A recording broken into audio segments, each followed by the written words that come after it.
Ketanji Brown Jackson's second day of hearings come through, and we've got a lot of video to watch from it, so strap yourselves in, get some popcorn, and we will see what the government is doing stupidly. In other news, NATO is saying that 7,000 to 15,000 Russian troops have died in Ukraine, and that is an update after the Jerusalem Post tried to tell us it was 40,000 Russian troops dead in Ukraine. So we'll talk just a bit about what's going on with that. Paul Manafort was removed from a plane for a revoked passport, and Occupy Democrats tries to tell us that they revoked his passport at the plane. So we'll talk just a bit about what's going on with that. And OnStar was able to help police stop a stolen vehicle without a crash, which gives me an idea of why I would never want to use OnStar. It is going to be all this and more. You're just mad you can't date me. I am Jay Edgar, and this is Contemporary.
Good morning, Endheads. Welcome to Contemporary. My name is Jay Edgar. We have got a massive stack of news for the morning here. A lot of it is video from the Ketanji Brown Jackson hearings, and if I took a lot of that video out, we wouldn't have as big of a news story. But oddly enough, and I was talking to Sewell about this last night, it doesn't seem like there's a lot for the Ukraine anymore, which is telling me that there might be some fatigue for the Ukraine situation at this point. So something to watch for, especially as we come into midterms. You know, war is it's not what it used to be in the 80s, 90s, even back into the 70s, 60s. Well, the 60s and early 70s, it was really unpopular. But, I mean, this is not what it was. This was not a way for us to go back and get all the American people back on board with whatever the neocon agenda was at the time. They're actually looking at some of this and saying, hey, wait a second, we don't want to be involved in all this shit. So I'm pretty excited for that here. They're trying to jump off of this and move on to the KGB here. KJB hearing and KGB, yeah. We're talking about Russia, and then I start talking about the KGB. The KJB hearings, they're trying to push that and voice that off onto us and, you know, hide the fact that, hey, we don't really want to talk about what's going on in Russia anymore. But, oh, by the way, Biden's over there. This can only turn out well, so we'll see what happens. Let's get into it. We're already running behind because somebody overslept. But let's get to it. Before we get started, head on over and check out turnsofpagesproductions.com. Turns of Pages Productions will be your one-stop shop for all of your news and commentary needs. Once we get started, you will see great shows such as The Daily Ignoramus, The Breakdown with Breckenhoff, The R-Rated Conservative, The Freckles and not the Freckles and Brit Show, the new upcoming project with Britt and Sean Hickman, and The Porch Boys. Go check out all of these programs. They are going to be a great time. They are all great creators. You should follow all of them on whatever social media you choose to follow. They're on all of them, I believe. Go check them out on all those. Go check out their programming if they are not currently programming, and hang out with them. They're awesome people. And remember, you guys are in the know. You get to see the Give, Send, Go. But once this is back out, I hope that you guys will promote the hell out of this here. But with the Give, Send, Go, we have a campaign to raise money for startup costs for this because we like Bobby Joe, the web developer, and we hope that she gets paid. So definitely go and check that out. We've got a mission statement out there. GiveSendGo.com/turnsofpages101. And At the beginning of April, I'll be sitting down with Bride Nichols and doing a name drop off of this. So, because Give, Send, Go requires to have the full government name up on the front, then it'll be out there open for promotion at that point too. So, early April, we're starting to do a drive off of this, but go check that out. GiveSendGo.com/turn-some-pages-101. Let's look at the Dow. The Dow dropped throughout the day yesterday. Previous close was 34,807.46. The Dow is down to 34,358.50. So it was a little bit of a drop, not a huge one, not a big market correction territory type drop, but definitely something to watch and see as the Fed begins to talk about more taper, more rate hikes, and we still see what's going on with the energy sector. For the most part, in some of our states in the middle of the country, it's balanced off a little bit, but in some of the rest of the parts of the country, you're seeing $5 and $6 a gallon for gas, and no relief in sight, so we'll see what happens with that. On to your Bitcoin, which is at 42,928 US dollars. That is a little bit jumbled throughout the day yesterday. It actually wound up $30 per coin. So 0.7%. Not a lot of movement throughout the day yesterday, but at some point, you're actually happy to see an asset stay solid because the US dollar sure as hell isn't. Looking in at your scrap metal prices, all three major scrap metals are up on the average. Looking in at your individual plays, copper is all in the green, including brass and brass shells. Iron is all in the green. Aluminum is all in the green. So they're looking for a big run on metal right now. Electric motors are up, ballasts are up, lead is up, and car and truck batteries are up. The catalytic converter market remains mixed, with a large foreign cat being down, but all other four major categories of catalytic converter are up. Compressors are down. Alternators are up, carbide is up, hard drives are down, motherboards are up, power supplies are down, low-grade boards are down, PC towers are down. So that's what we see coming up out of the markets there. Let's see what IBD has to say for the morning. Dow futures rise after stock market retreat. Monster Apple in buy area from Ed Carson. Dow futures rose modestly Thursday morning, along with S&P 500 futures and NASDAQ futures. The stock market rally retreated Wednesday morning, closing at session highs. Crude oil prices jumped, and Treasury yields pulled back from 34-month highs. Apple and Tesla extended their winning streaks for 7 sessions. Though both came off of intraday highs, Apple is in range for a trendline entry and not far from an official buy point. Tesla is a long way from its buy point. Both could use a pause, especially Tesla, to make their chart patterns more enticing. Meanwhile, J.B. Hunt Transport, Costco are pulling back within their buy zones, while CVS Health and Builders FirstSource are working on possible handles. Tesla and J.B. Hunt are on the IBD leaderboard, while Costco is on the leaderboard watch list. J.B. Hunt, Costco, and CVS are on Swing Trader. Tesla, J.B. Hunt, and Builders FirstSource stock are on the IBD 50. You know, they just put the tag in there at some point, and you don't remember what it is, because sometimes they have nothing to do with the actual name, but this one actually did. So, you get confused sometimes when you read through this kind of stuff. Let's look at the futures. Dow futures rose 0.3% versus fair value. S&P 500 futures climbed 0.4%. NASDAQ futures rose 0.5%. Futures have paired gains slightly from morning highs. The 10-year Treasury yield rose 5 basis points to 2.37%. Crude oil prices were little changed. Remember, overnight action in Dow futures and elsewhere doesn't necessarily translate into actual trading in the next regular stock market session. Let's grab one quick from MarketWatch, which reminds us that today marks a very important day economically for the U.S. From MarketWatch, the stock market hit its COVID low 2 years ago today. Here's how its performance since then stacks up. Let's actually look at the Dow one more time. Not today's Dow, but I want to look back a little bit off of this. So let's bring this up here because of what they said. Because now they want to talk about what happened over the last 2 years. So let's open it up to 5 years. How the performance has gone since then. Now, this is 2 years ago today. They say March 20th, but it was about March 24th when it hit the very bottom off here. But as we see now, first and foremost, right off the bat, right out of the gate, up and up and up. We had a couple corrections here and there, but all the way up through the up and up. That brings us up to November, the election, where there was a slight drop in before, as nobody knew what was going to go on with monetary policy in the country. And then there's been a slow, well, it started off out of the gate, rise again at the same pace as what we saw after the economy bounced back, coming up out of the V-shaped recovery between March and April. But then kind of slowed off as we went through and went through and went through. So that's, I mean, it made a hump, is what I see off of this. And it's a long hump. It's not a short hump. I mean, if we stretch this out to a year, we'd probably see more promising numbers coming up back out of this. But, I mean, it went up, and then it's kind of just holding and possibly dropping a little bit here. So, a few things to watch when we go with this. That's how it's performed according to what I can see from the 5-year chart. Let's see what MarketWatch has to say. This is from William Watts. It's the second anniversary, Wednesday, of the low set in the U.S. stock market, plunge triggered by the onset of the pinko-pox pandemic in early 2020.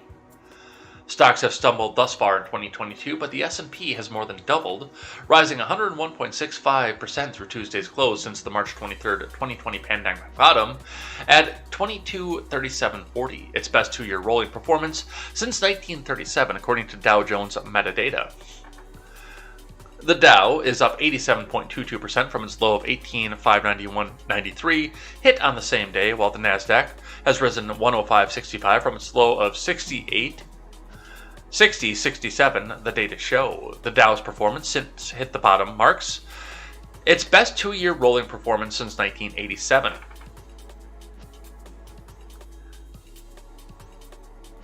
Yes, that all looks really pretty.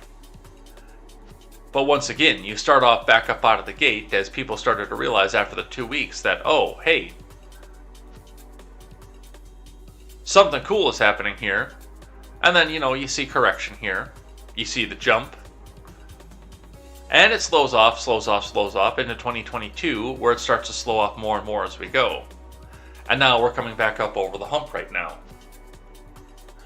The market's performance reminds us how volatile emotional investing can be, particularly as we consider how the markets unexpectedly doubled in 2 years. They didn't double. You had like 2 weeks when they were at the bottom. See, I hate this. They're coming out here and trying to tell you, oh, well, everything doubled since the bottom. Well, back up 2 days and see where it was at that point. Where it was at, 28 at the time?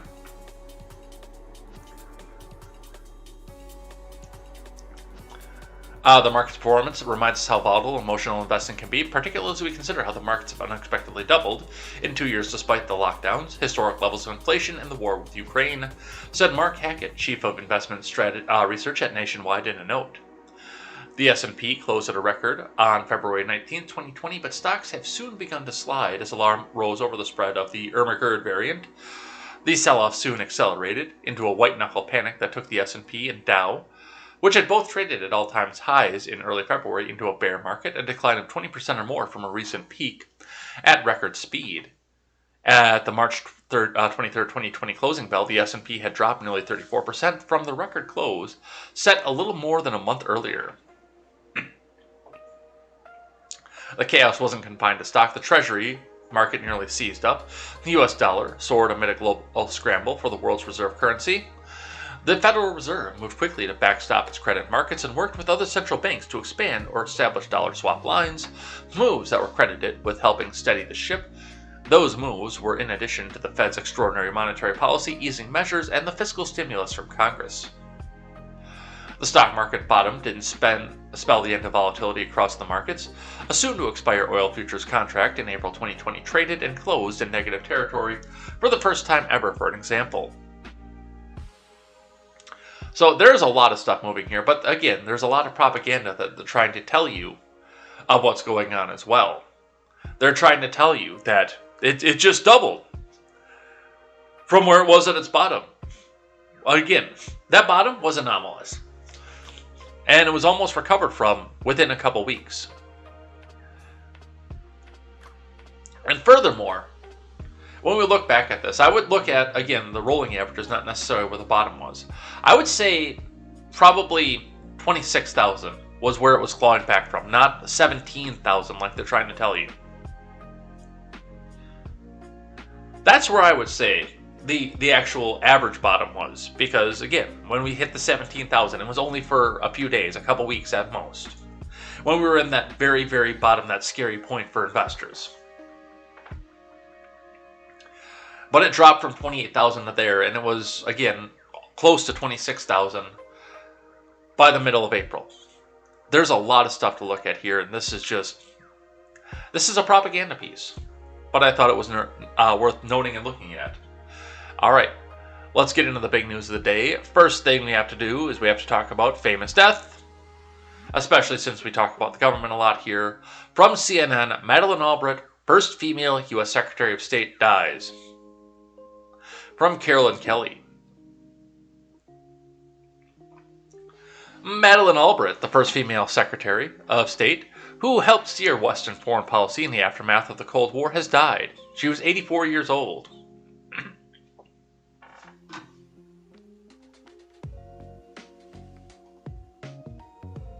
Hold on.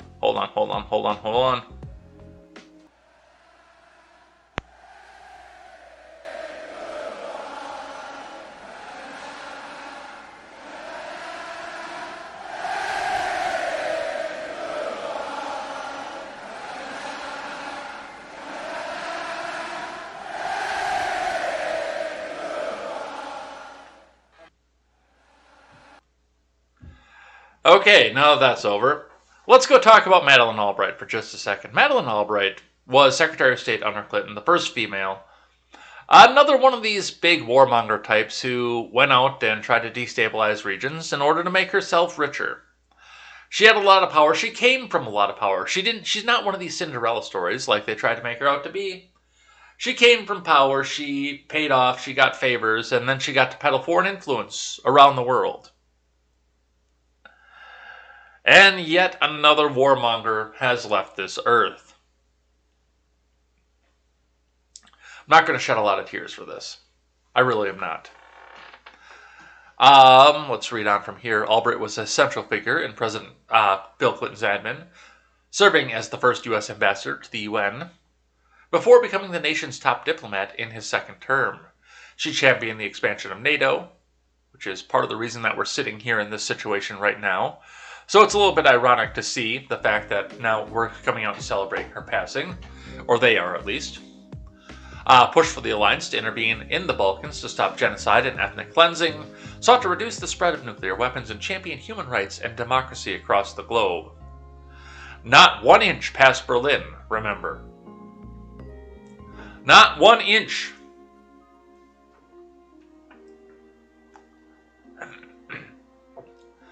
President Biden paid tribute to Albright in a lengthy statement Wednesday, calling her a force and a saying working with her during the 90s while he was on the Senate Foreign Relations Committee was among the highlights of his Senate career. Yeah, but he's got dementia, so he probably thought that was yesterday.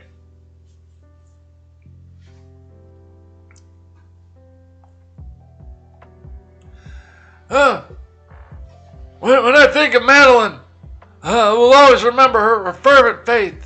America, it's the indispensable nation, said Biden, who ordered flags at the White House and all federal buildings to be flown at half-staff in Albright's honor. Few leaders have been so perfectly suited for the times that they... Oh, that's Clinton. Is that Bill or Hillary? Few leaders have been so perfectly suited for the times in which they served, Clinton said in a statement.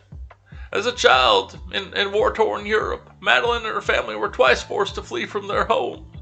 When the end of the Cold War ushered in a new era of global interdependence, she became America's voice in the UN and then took the helm at the State Department, where she was a passionate force for freedom, democracy, and human rights.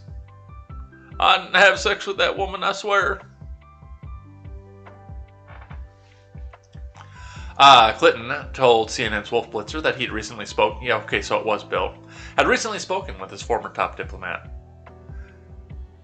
She spent the entire conversation talking about how Ukraine had to be defended, so that's why we should go spend all of our money into there, and that we had put a lot of those who we said had made a mistake to expand NATO. She said Russia's still not going after NATO yet, Clinton said on the Situation Room.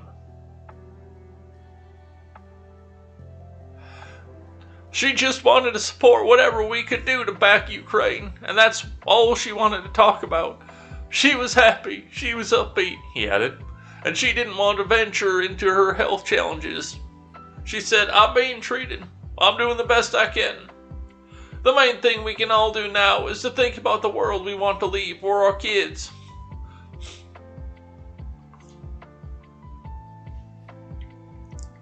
Albright was the face of U.S. foreign policy in the decade between the end of the Cold War and the War on Terror triggered by September 11, 2001 attacks, an era heralded by President H.W. as a new world order.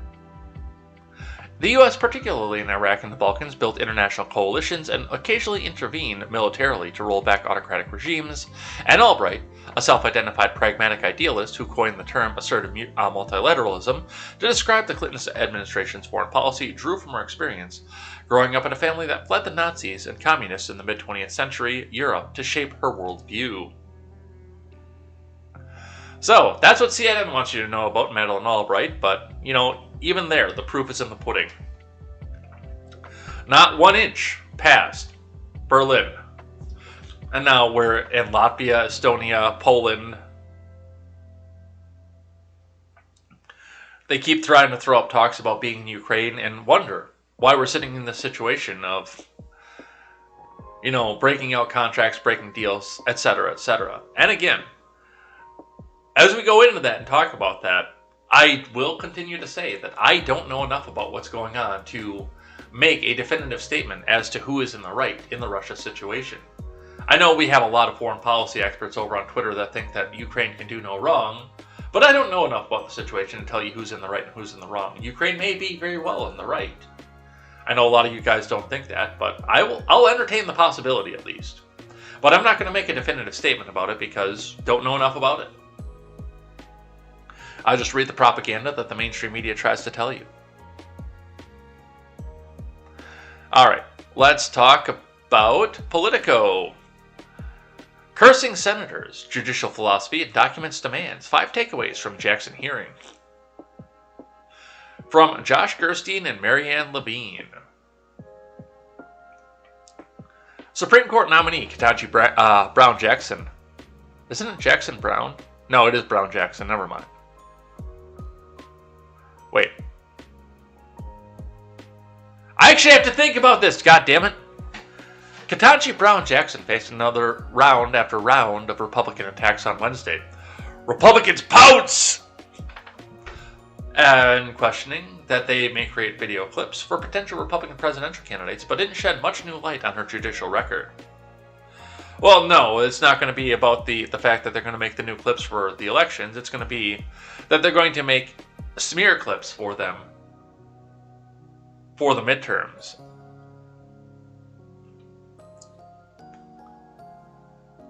Jackson's confidence seemed to grow over the course of her second day of questioning, with the nominee sometimes pushing back against a handful of GOP senators who read out graphic details of child porn cases she'd handled as a judge. And we're going to talk about this a little bit more, but I posited on Twitter this morning. My big question about this is, do you think that they knew? When the White House decided to float her name up there, do you think that they knew about the child porn cases and about the old wood chipper meme? You think they knew about this and they put that up there and say, I fucking dare you to go and grill her. I dare you. I motherfucking dare you. Come on. Come on. It's right there. Look at child porn there. Come on. You know you want to go into there. You know you want to fucking grill this woman.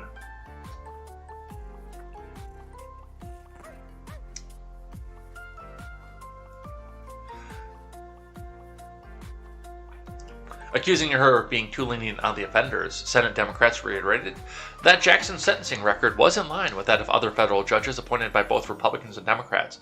And that's one of the other problems that I have with this. Number one, I do wonder if, again, that Democrats knew that she had had a sort of leniency on child porn cases, and this was I dare you to go after a strong, empowered black woman. So strong, so empowered.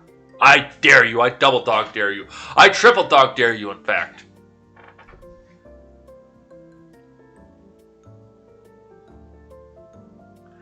And then also the fact that this woman flew and sailed through her confirmation to the D.C. Circuit Court.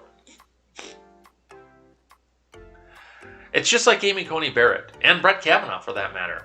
They know who these people are. They've confirmed these people with flying colors before. And the only problem seems to be who the person is that nominated them. And yes, Josh Hawley, Lindsey Graham, etc. are just as guilty of this as Kamala Harris and Cory Booker were during the Kavanaugh and the Barrett hearings. At the end of a 10-hour day, Judiciary Chair Dick Durbin decried some of his Republican colleagues for being, as he put it, just vicious in their attacks. Oh, no, we're not doing whataboutism off this. Never mind. We did the whataboutism already.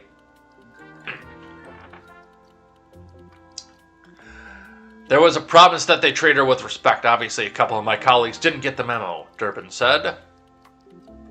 With the first vote on Jackson's nomination roughly 10 days away, the confirmation hearings probably did not change the minds on either side of the Judiciary Committee dais. Here's a look at our 5 key themes and moments from Jackson's final day of grilling by senators. Jackson's West Wing moment. What the West Wing did for the White House, Jackson may have done on Wednesday for public defenders and work on behalf of unpopular legal clients. Liberal legal groups like Demand Justice have pushed the Biden White House to choose judicial nominees with public defender and public interest law backgrounds in the hope that such individuals will be more sympathetic on the bench to criminal defendants and to left-leaning causes. However, Jackson did something on Wednesday that went above and beyond that goal, arguing in a high-profile forum that her work for criminal defendants and even Guantanamo prisoners was a noble calling, on par with serving in the military. Yeah, that's not a road that you should go down. I'm telling you right now. They don't like stolen valor. I work to protect our country. My brother worked on the front lines, and it was all because public service is important to us, the nominee said. Near the beginning of the day-long session, Jackson offered a soliloquy about why those who represented what many Republicans on the panel called terrorists were actually making Americans more secure. To defend our country and its values, she declared, we also need to make sure that we responded as a country to the terrible attacks on 9/11. We were upholding our constitutional values, and that we weren't allowing terrorists to win by changing who we are. Yes, and that's one of the big problems I have with Guantanamo, is that, yes, if these people were guilty and actually are terrorists, then lock them the motherfuck up. But they do deserve their trial, their day in court. That's important.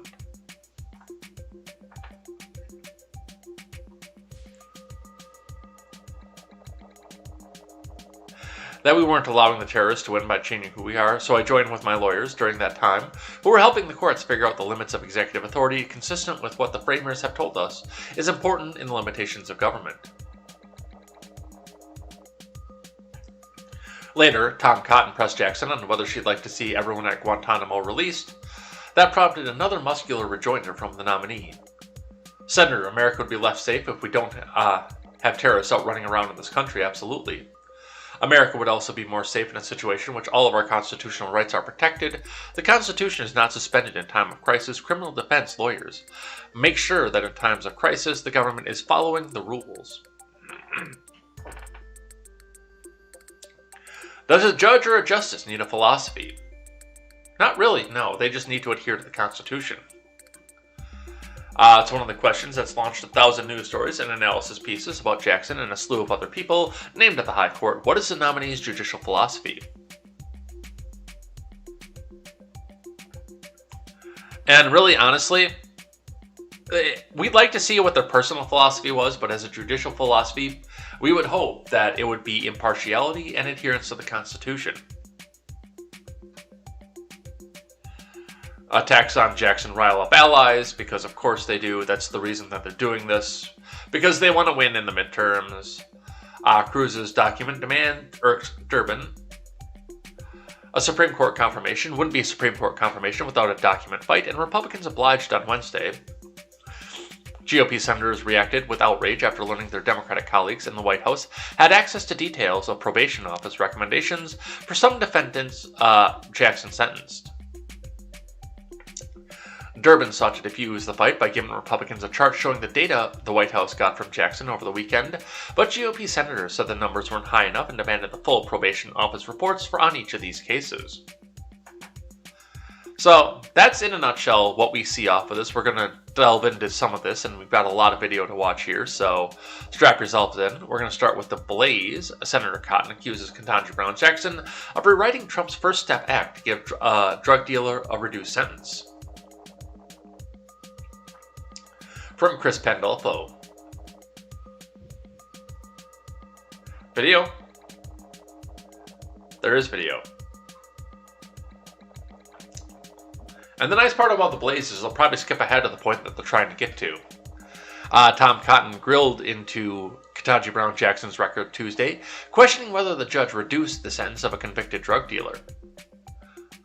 During Jackson's Supreme Court confirmation hearing, Cotton brought up the case of Keith Young, a D.C. man who was convicted at 18 on federal drug trafficking and firearms charges. Police discovered more than 2 kilograms of heroin laced with fentanyl, a loaded firearm, 170 rounds of ammunition, multiple extended magazines. What happened to the ammunition in those magazines? Asking for a friend. When they searched his residence in 2017, Judge Jackson presided over the case and sentenced Young to what was then a mandatory minimum of 20 years in prison because he had a previous felony drug conviction, according to the Department of Justice. Well, again, if you got rid of all these drug laws, you'd fix a lot of this shit. According to Cotton at Young's sentencing, Jackson said that she shared his frustration that you couldn't give him a lighter sentence. However, in 2018, Congress passed and President Trump signed into law the First Step Act, a sweeping criminal justice reform bill. The new law reduced the length of mandatory minimum sentences and gave judges more discretion to ignore those requirements in certain circumstances. In 2020, Young applied for compassionate release from prison because of the pandemic, and while Jackson rejected his request for release, she used the opportunity to revisit her previous sentence and reduce Young's prison time by 7.5 years. Okay, so let's listen to what Cotton had to say. It's 1%. Judge, do you remember a man named Keith Young? Yes. Good. For the benefit of my colleagues, let me quickly cover the basics of his case. You sentenced him in 2018. Keith Young was a career criminal who had previously been convicted of trafficking cocaine. In 2017, he was running a drug business in his house where his children lived and was found with 2 1-kilogram bricks of heroin worth hundreds of thousands of dollars, along with a gun, ammunition, thousands of dollars in cash, and equipment to cut and package heroin for retail sale. The drug lab also confirmed that there was fentanyl in both bricks of heroin. And in one of the 2 bricks, there was actually more fentanyl than there was heroin. While at the D.C. jail awaiting trial, Young bragged about his arrest and about how he was a kingpin. Those are his words, not mine. Kingpin. He was even recorded calling his wife and brother to give them instructions on collecting drug money from people for him.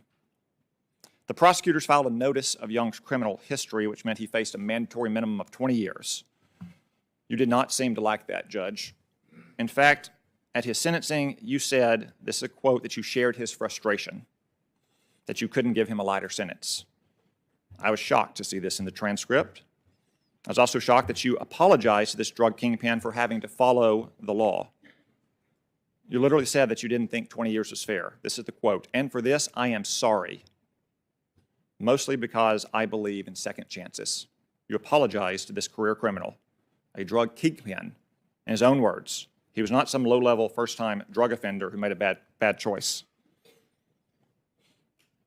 That was in 2018. But in 2020, you got a second chance. After Young's sentence, Congress passed something called the First Step Act, which reduced sentences for serious drug traffickers with lengthy criminal records. During the pandemic, lots of criminals like Keith Young tried to twist the First Step Act's compassionate release provision, which was intended for terminally ill elderly inmates to get early release and blame it on COVID. You had none of that, and that's good.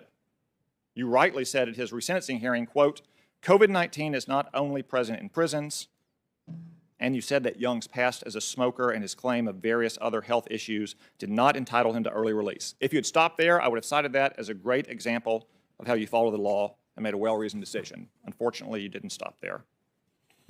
You said in the resentencing that, quote, Congress did not make their changes under the First Step Act retroactive, but that if they had, then you could have given him a reduced sentence. But then you said, no matter what the law says, and this is a quote, Judge, the court feels as though in this moment, per Mr. Young's compassionate release motion, the court is being called upon to evaluate the length of his sentence under the revised section of the law in the First Step Act, and so it is almost as if I am sentencing him today. And if I were to do so, he would face a sentence that would be well below the 240 months that Mr. Young received. And so for that reason, I will grant Mr. Young's motion. Judge Jackson. So, yeah, there's the effect of this too. Now, again, if you go back and end the drug war, a lot of this shit goes away. But, I mean, nobody is in the point for rational solutions. We have elections to win right now. As far as this goes, working within the confines of the law, I can still, because the hardest part that I see about mandatory minimums, which was a Biden thing, by the way, but the hardest thing that I see about mandatory minimums is the fact that there is no leniency, there's no move off of this, and the justice system is supposed to be geared for the accused, not geared towards the government. So, I know that this will piss off Sewell, but this actually strengthens my support for Judge Jackson. The fact that she will look above and beyond to find a way to lessen the interference of the government. And again, none of this is relevant because the Supreme Court doesn't deal with sentencing.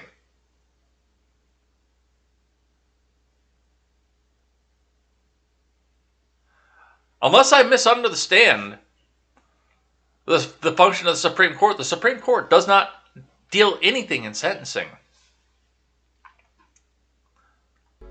They appeal the case and possibly could overturn a conviction, but as far as sentencing goes, as far as I know, they don't do anything with sentencing. But this seems to be the big thing that they're going off on again. And again, one of the things that I look at with this is, did they put her up as a dare? Did they say, Tom Cotton, I dare you to go and grill into this strong, empowered woman? Let's grab one from WPBF out of Palm Beach, Florida. I was about to say somewhere warm, I can see that. Ketanji Brown Jackson seems headed for a confirmation despite GOP darts. Yeah, we knew that. And that's part of the problem that I have with this big clown show, is basically this is a chance to get up on there, to make your advertisements, to go, just like Kamala Harris did with both Kavanaugh and Amy Coney Barrett. I'm speaking, okay? Who'd you talk to in that law office? They all fucking do it. Because the Senate makes more presidential candidates than any other body in government in history. So yes, they all fucking do it. Every goddamn last one of them. Judicial philosophy and a focus. Shut up. And again, that's part of the reason I have a problem with this entire thing, is because of the way that judicial nominees are voted in, she gets a minimum. Actually, she might not, because she might get down to 49 to 50. She might get blocked. Right now, with the senator from New Mexico out because he just had a motherfucking stroke, she might get blocked. There's a good possibility, but if she does, prepare for the onslaught, the litany of attack ads coming in for Republicans. But we'll see what happens with that. All right. Let's listen to Booker. He put his simpy eyes in from the New York Times. You have earned this spot. You are worthy. You are a great American. Let's listen. I went to law school. I didn't serve on the law review. You did. I didn't clerk at every level of the federal court. You clerked for a Supreme Court justice, one widely respected on both sides, which really shaped you. And you did not get there because of some left-wing agenda. You didn't get here because of some dark money groups. You got here how every black woman in America who's gotten anywhere has done, by being like Ginger Rogers said, I did everything Fred Astaire did, but backwards in heels. And I want to tell you, when I look at you, this is why I get emotional. I'm sorry, you're a person that is so much more than your race and gender. You're a Christian, you're a mom, you're an intellect, you love books. But for me, I'm sorry, it's hard for me not to look at you and not see my mom. My God, I haven't seen that level of overacting since Shatner. Not to see my cousins, one of them who had to come here and sit behind you. She had to have your back. I see my ancestors and yours. Nobody's going to steal the joy of that woman in the street, or the calls that I'm getting, or the texts. Nobody's going to steal that joy. You have earned this spot. You are worthy. You are a great American. Simp! What a fucking simp, seriously. But to listen to this and to go off of this, I mean, I have to wonder how Rosario Dawson is doing. As she's over there with the side, I'm like, motherfucker, what are you saying about her?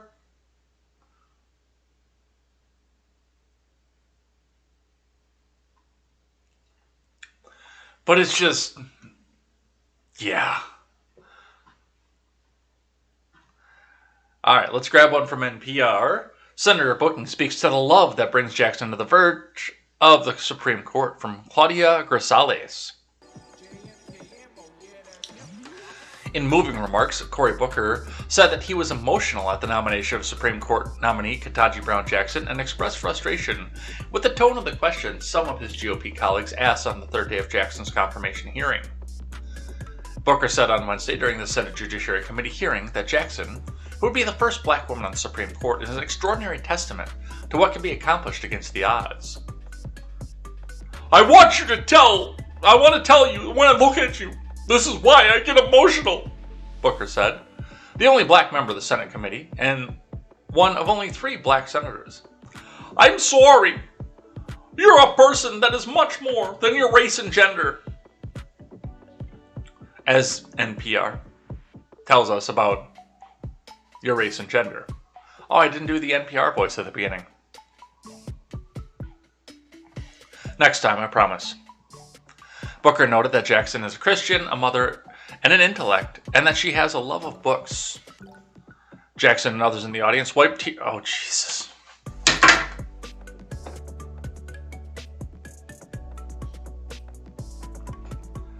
Jackson and others in the audience wiped tears away as Booker spoke. He also became emotional at the time. Wow. That makes my brain hurt. Look, he's got his simpy eyes in. Look at him.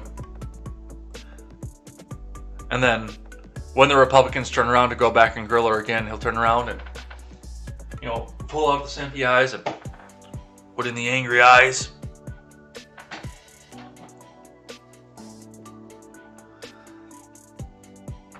He noted in one example how the film Hidden Figures finally elevated recognition for the work of black women behind the NASA program, and also mentioned Jackson's parents' patriotism even though their country didn't love them back. All these people love their country, Booker said. You faced insults here that were shocking to me. Well, actually not shocking, he said. But you're here because of that kind of love, and nobody's taking that away from me. So, there you go. And I don't even know if Booker and Dawson are still together, but if they are, He's probably getting a nice talking to when he gets home for that one. But that's what we see off of that. What else do we have? More Booker. Actually, I think this is the same clip. Let's look. So I thought I deleted that one. You got here how every black woman in America who's gotten anywhere has done by being like Ginger Rogers said, I did everything Fred Astaire did, but backwards in heels. And so I'm just sitting here saying, nobody's stealing my joy. Nobody's going to make me angry. And I want to tell you, when I look at you, this is why I get emotional. I'm sorry, you're a person that is so much more than your race and gender. You're a Christian. Yeah. Cory Booker didn't choose the simp life. The simp life chose Cory Booker. Let's grab one from the Blaze. Hawley grills Supreme Court nominee Ketanji Brown Jackson on a 3-month sentence for a child pornographer. From Chris Pandolfo. During Tuesday's confirmation hearing, Missouri Republican Senator Josh Hawley zeroed in on a child porn case where the Supreme Court nominee Ketanji Brown Jackson gave an 18-year-old convicted of possessing illicit videos and images on his laptop only 3 months in prison. Hawley called attention to the statements that Jackson made in U.S. v. Hawkins, a 2013 case in which Jackson made sympathetic comments towards the defendant and his family. The government had requested that the defendant be sentenced to 24 months in prison, but Jackson gave the offender a 3-month sentence. Federal guidelines recommend at least a 10-year sentence for the crimes the defendant committed. Reading from the court transcripts, Hawley noted that Jackson had told the defendant that she did not believe that he was a pedophile, and she also made statements expressing her opinion that the sentencing guidelines are in many ways outdated because they no longer adequately distinguish more serious child pornography offenders from the less serious child pornography offenders.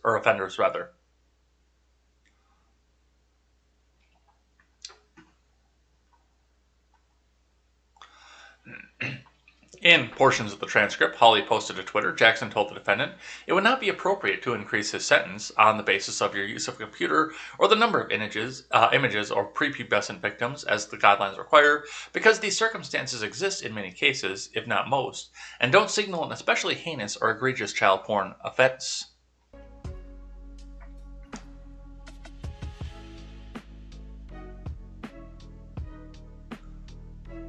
Hawley said that he was troubled by these comments.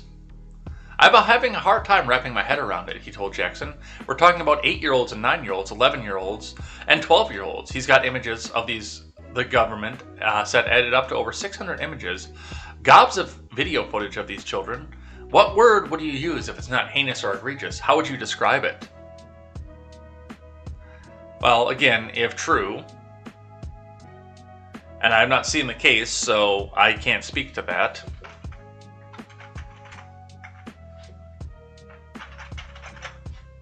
Then he definitely got off light, but even 10 years would have been getting off light.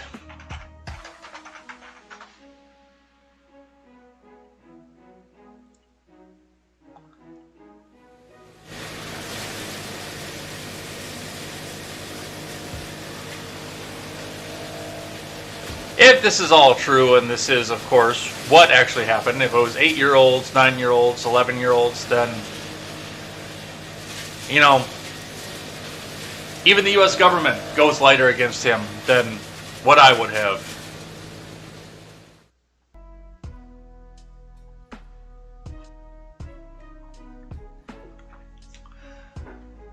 What a judge has to do is determine how to sentence defendants proportionally consistent with the elements that these statutes include with the requirements that Congress has set forward. Unwarranted sentencing disparities is something that the Sentencing Commission has been focused on for a long time in regard to child pornography offenses, Jackson said. She pointed out that in the case, the government had not followed the sentencing recommendations either, telling Hawley the government in this case and in others asked for a sentence that's substantially less than the guidelines penalty.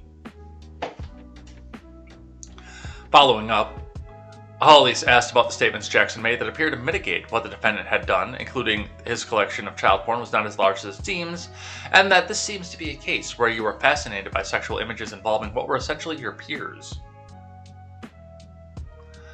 Judge, he was 18. These kids were 8. I reiterate.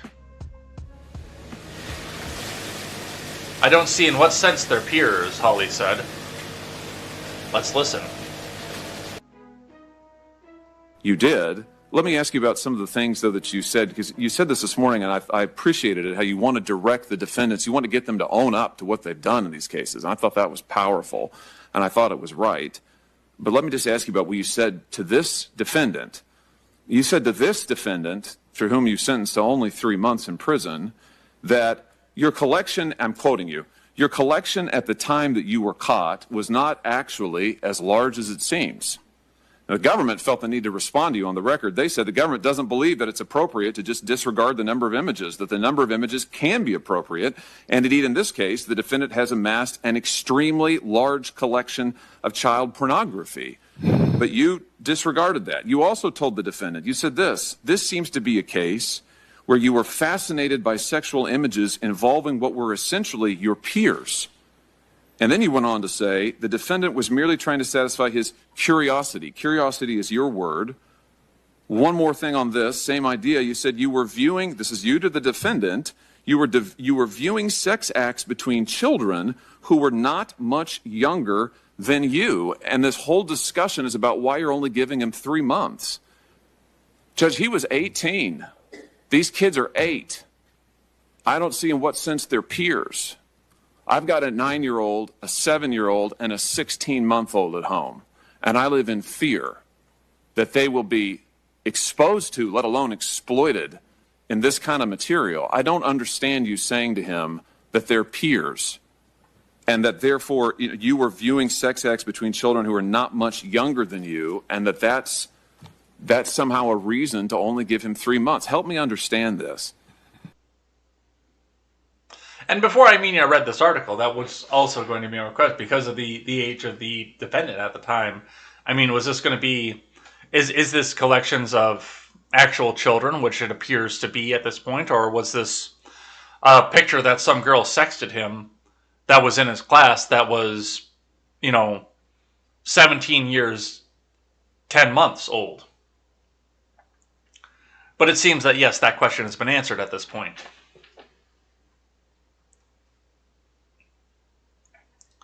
Jackson said she did not have the records of the case in front of her and could not recall the exact details that led her to make those statements, but she did say that Congress has given the judges not only the discretion to make the decision, but required judges to do so on an individualized basis, taking into account not only the guidelines, but also various factors, including the age of the defendant, the circumstances of the defendant, the terrible nature of the crime, and the harm to the victims. All of these factors are taken into account.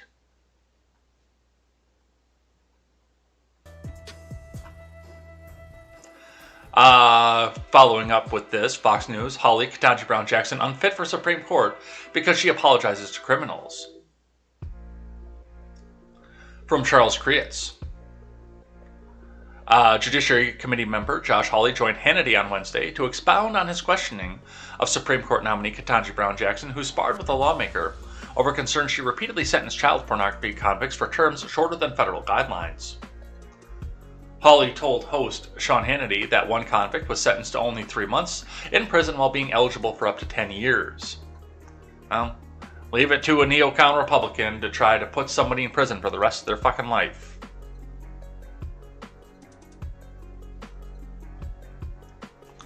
She gave him 3 months and she apologized to him, he said. We've had now over 20 hours of questioning the Judiciary Committee, and I think her record is pretty clear when it comes to crime, especially crimes against children. What is her record on interstate commerce, I wonder? This is someone who apologizes to criminals. This is someone who has handed out one lenient sentence after another, especially when it comes to these child sex crimes. And frankly, this is someone who I just can't support. Holly said in the cases involving porn, Jackson handed down lighter sentences than guidelines suggested 100% of the time. And she just can't explain it. We tried to ask her day after day, hour after hour. She has no explanation for it. And I think the American people watching this are saying, listen, I want someone who's going to protect children, who's going to be tough on child criminals, he said. Why would she apologize to the criminal? I just don't understand it. She said that she didn't know anything about the critical race theory, despite the fact that she praised it, and that it's part of what she does in sentencing. Hawley replied, "I can just tell you, I can't vote for someone in the U.S. Supreme Court who's going to apologize to criminals, and who's not going to be tough when you need to be tough in order to protect our children."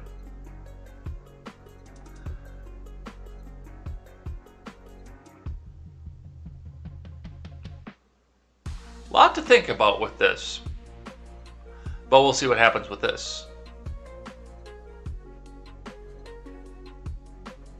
Let's listen to some Lindsey Graham theatrics. The New York Times, as Ketanji Brown Jackson laid out punishments Wednesday during her Supreme Court confirmation hearings for those sentenced in cases involving images of child sexual abuse, Lindsey Graham interrupted her. Senator, with respect to the computer, one of the most effective deterrents is one that I imposed in every case and that judges across the country impose in every case, which is substantial supervision. Any of these wait a minute, defendants. Judge. You think it is a bigger deterrent to take somebody who's on a computer looking at sexual images of children in the most disgusting way is to supervise their computer habits versus putting them in jail? No, Senator, I didn't say versus. That's exactly what you said. I think the best way to deter people from getting on a computer and viewing thousands and hundreds and over time, maybe millions, the population as a whole, of children being exploited and abused every time somebody clicks on is to put their ass in jail, not supervise their computer usage. Senator, I wasn't talking about versus. You just said you thought it was a deterrent to supervise them. I don't think it's a deterrent. I think the deterrent is putting them in jail. Senator, Does would you let sentencing her have a respond? deterrent component? Senator, would you let her respond? Yes. Does sentencing have a deterrent component? Yes, Senator. Deterrence is one of the purposes of punishment, and Congress has directed courts to consider various means of achieving deterrence. That's what Lindsey Graham had to say. And again, Lindsey Graham and the Senate and Judge Jackson are much more lenient on child offenders than I would be, because, well, you guys know how I feel about that. Senator Tillis on Jackson's judicial opinion regarding the Pinko Pox 19 cases in jail. Do I read the statement to say that you felt, given the circumstances of the time, they should be released? No, Senator, you don't read it correctly. Back at the beginning of the COVID pandemic, I believe you made this statement, and I'll give you time to provide context if it's out of context, but in the interest of time, I'm only going to read the most striking. You said the obvious increased risk of harm that the COVID-19 pandemic poses to individuals who have been detained in the districts, that's the District of Columbia's correctional facilities, reasonably suggests that each and every, and I think that means everyone, every defendant who is currently in the D.C. Department of Corrections custody and who thus cannot take independent measures to control their own hygiene and distance themselves from others should be released. I checked in April of 2020, I think that's when you made the statement, that there were 12 or 1,600, let's call it 1,200, I'll be conservative, people in the Department of Corrections. Do I read that statement to say that you felt, given the circumstances of the time, they should all be released? Because that's broad. That's not looking at their individual cases. No, Senator, you don't read it correctly. Okay. It was not a statement. It was a line in an opinion, and the beginning of the COVID-19 pandemic was a really, obviously, horrible and difficult time for all of us. Yep. And what was happening at the beginning in the prisons, which was part of the criminal justice system that as judges we were involved in. I tracked it quick. Because I do not want to go over. I don't go over. Can I just? But let me just give you a little bit more context. I've actually written letters to the Department of Justice encouraging the release of nonviolent offenders. in North Carolina at a federal correctional facility. I've also supported early release programs. I voted and supported the First Step Act. I, as Speaker of the House, was the first speaker in probably 2 decades that actually did the Justice Reinvestment Act early release of nonviolent prisoners. But how can I not read this to say that perhaps they should be released irrespective of the crime for which they've been charged? Senator, if you read 2 more sentences down, that is precisely what I focus on. This is a case, United States versus Wiggins, where I was setting up my analysis as to why I would not be releasing Mr. Wiggins in this case.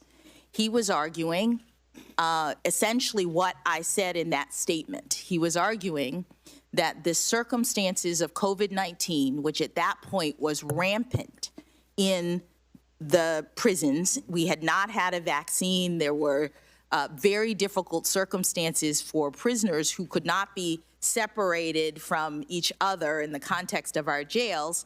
And as I say at the beginning of that opinion, at that point, COVID was ravaging the jail.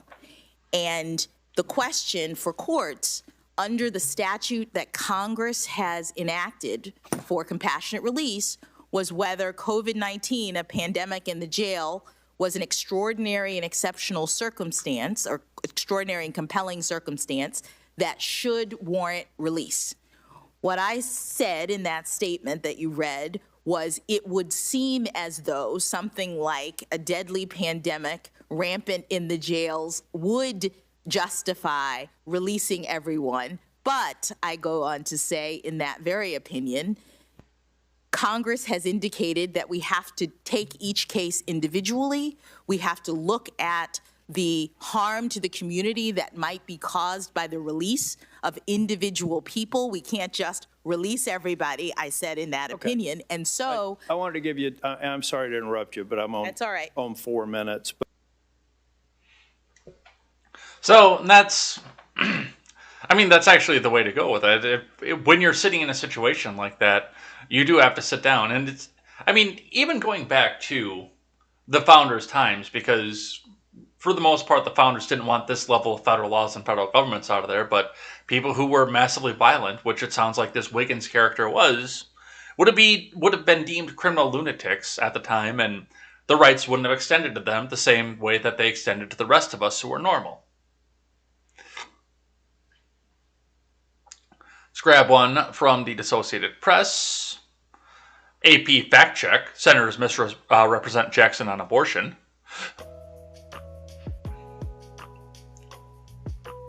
From Hope Yen and Calvin Woodward.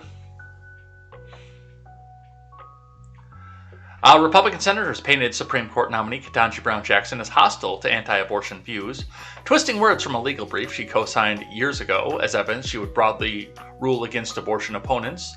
That's a misrepresentation. Here's a look at some of the statements during the 3-day confirmation hearings. Marsha Blackburn, I want to go to something you said when you said you were in private practice. You made your views on pro-life and pro-life movement very clear, and in fact, you attacked pro-life women. And this was in a brief that you wrote. You described them, and I'm quoting, hostile, noisy crowd of in-your-face protesters. How do you justify that incendiary rhetoric against pro-life women?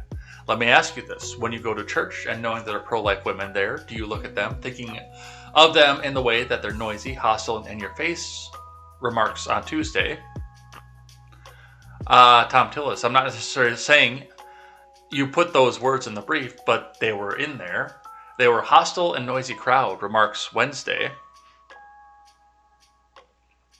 The facts: Blackburn takes a line of legal brief out of context and unfairly suggests it represents Jackson's broader judicial and personal views. Tillis was more measured. The brief, which Jackson co-signed as a young attorney in a law firm, did not refer to all anti-abortion women as hostile and noisy, but was making a legal argument on behalf of a client in regards to protesters outside of abortion clinics. The case involved a mass law that provided for an 18-foot buffer zone around the clinics that would give women space from protesters from both sides of the abortion debate who might try to approach them. Despite what Blackburn suggests, the case did not involve or refer to pro-life women more broadly. The opening lines of the factual statement in the 2001 brief state: few American citizens who seek to exercise constitutionally protected rights must run a gauntlet through a noisy, hostile crowd of in-your-face protesters. Still fewer citizens, when seeking medical or surgical care, particularly care involving deeply private matters, must confront a crowd of swarming around them, shouting in their faces, blocking their way, and thrusting disturbing photographs and objects at them. Yet on any given day, patients or reproductive health claimants may face all of these. A woman may be on her way to take an HIV test or undergo day surgery, to receive a mammogram or receive counseling about an intimate physical matter. But regardless of her condition or her needs, a woman's intention to enter one of these clinics becomes manifest. She becomes an occasion for protest. Demonstrators may swarm around her or her vehicle. Simply to get in the door, she may have to endure physical and emotional intimidation, heightened stress resulting in increased physical pain for surgery patients, unwanted exposure, and violations of personal space. I'm going to set my thoughts on that side, because I have a whole lot to say about that side too, but let's just stay with the judicial philosophy right now. So, looking in at this, it does seem that yes, this is probably out there as something that was taken out of context, but given the fact that it was taken, and probably because this was when she was a legal clerk, wasn't she? As a young attorney, so this was like way back at the beginning of her career. I'd be more interested to see what she has to say about the people now than anything else.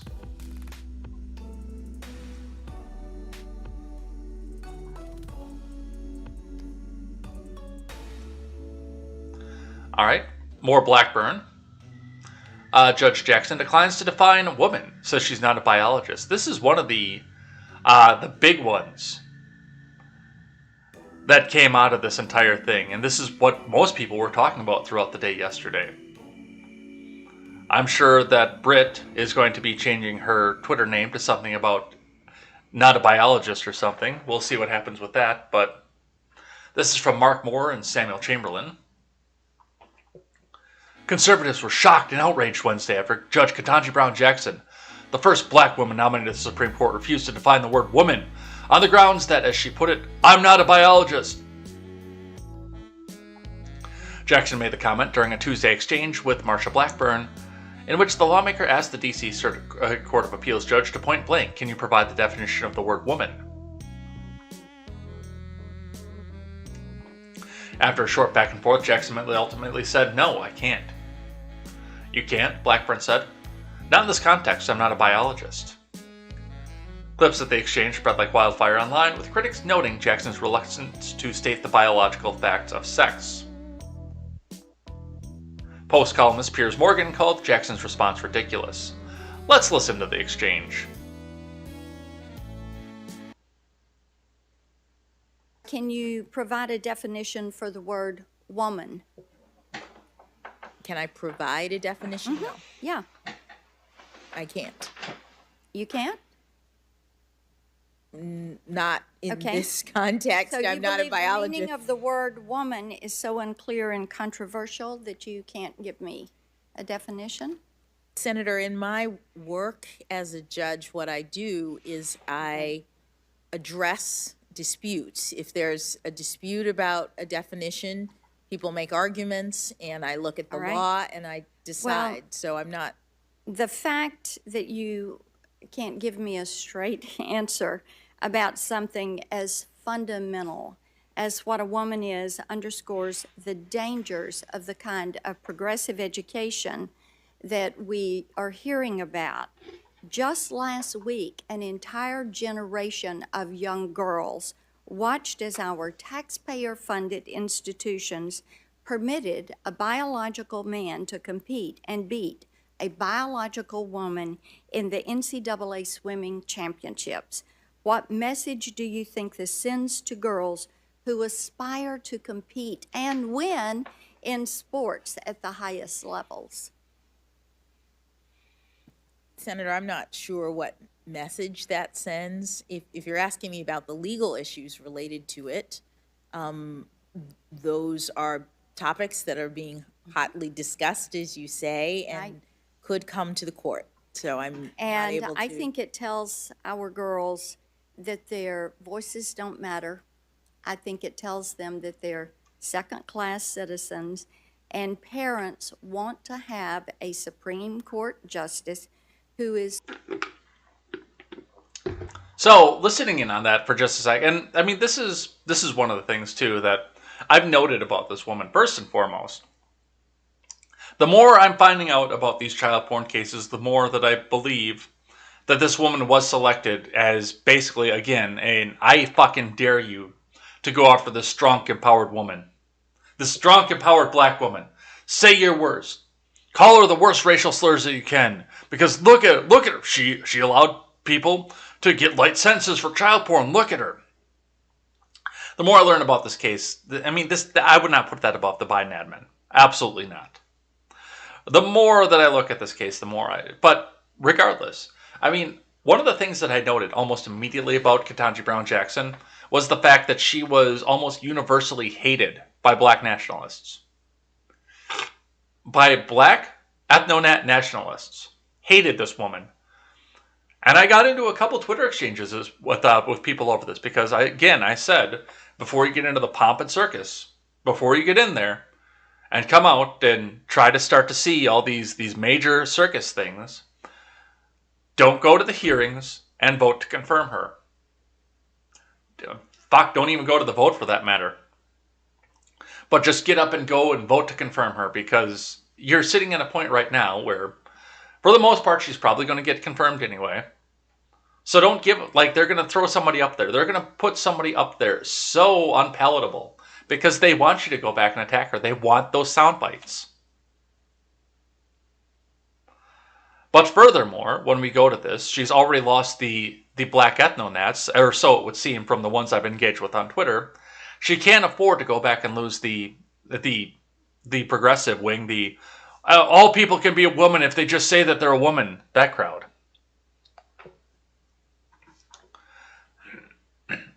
All right. But one other side of this, and then we'll move off of this because it's almost 9 already. And there's still so much to go over. Plus thing I like and thing that I hate. So let's check out some more of this here. Jackson says she's recused herself from Asian American discrimination against Harvard from Tyler Olson. Supreme Court nominee Judge Ketanji Brown Jackson said Wednesday she will recuse herself from an upcoming case on Harvard University allegedly discriminating against Asian American students. Jackson, a member of the Harvard University Board of Overseers, made the commitment while being questioned by Ted Cruz in her confirmation hearing. That's my plan, Senator, Jackson asked when Cruz asked the judge if she would recuse herself from the case because of her association with Harvard. Which, I mean, association with Harvard is a Harvard case would be a hard one to bring to the Supreme Court because most of the justices went to fucking Harvard. It's just fair and simple. It's plain and simple off of that. The Supreme Court in January agreed to hear 2 cases brought by the group's Students for Fair Admissions, one against Harvard and one against the University of North Carolina. And that's not the only affirmative action case that she should be recusing herself from. She should be recusing herself from all affirmative action cases. That's just plain and simple. She was an affirmative action hire. But that's my take on Ketanji Brown Jackson. Again, she was put up there to be this pomp and circumstance. I feel more and more of that the more I see of this bullshit. But let's go on here. Let's go talk a little bit about Ukraine. We got to see if we can get through some of this here. It's almost 9, but there's a bunch of this stuff we got to talk about. So, looking in, luckily, there are only a couple things about Ukraine today. Looking at the New York Post, this is an op-ed. Looming food shortages, the next slow-moving disaster to hit the world. From Glenn H. Reynolds.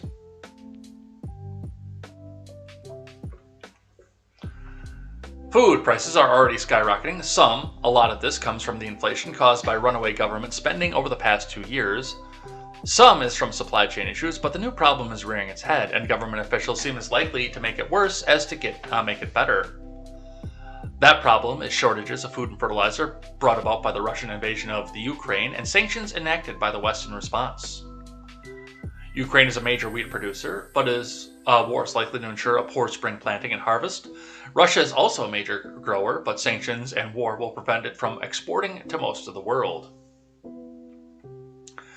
Russia is also a major manufacturer of fertilizer. In fact, it's the world's largest. Second on the list is China, a nation aligned with Russia and notably unfriendly to the U.S. and the West. Canada is a distant third.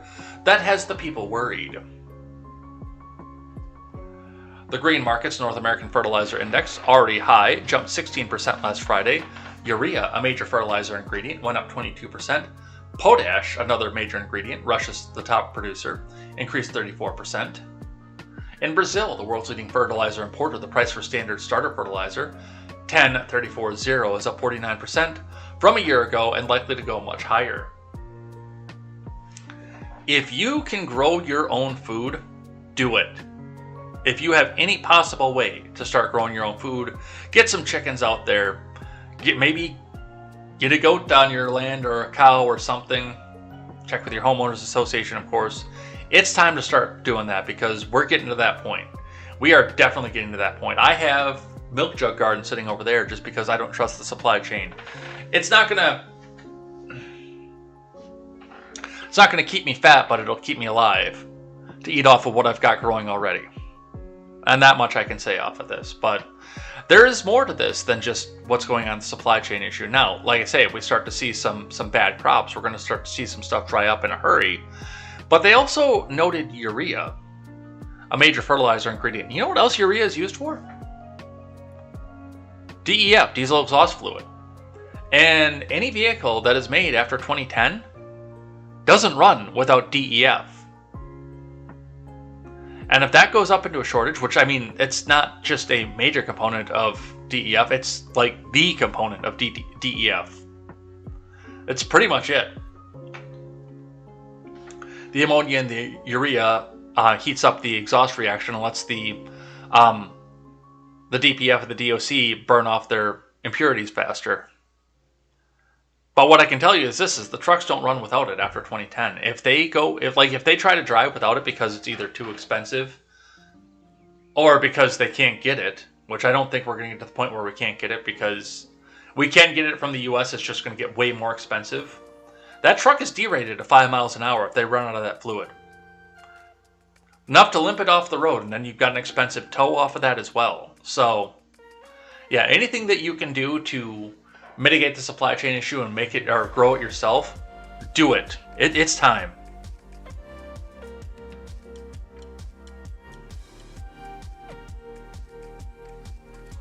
So that is something to watch for this.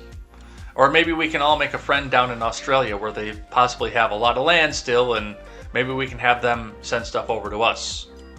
I see you, Matt Comark. From the Associated Press. NATO, 7,000 to 15,000 Russian troops dead in Ukraine. From Nebi Kenna and Kara Anna. Now, this is the death count. What I had before on this was from the Jerusalem Post that said at 40,000 casualties on the Russian side, but that included MIA, prisoners of war, and injured, as well as the deaths. So I'll pass this along to Seawall too at some point here, but let's read what they have to say. NATO estimated on Wednesday that 7,000 to 15,000 Russian soldiers have been killed in 4 weeks of war in Ukraine, where fierce resistance from the country's defenders has denied Moscow's lightning victory it sought. By way of comparison, Russia lost about 15,000 troops over 10 years in Afghanistan.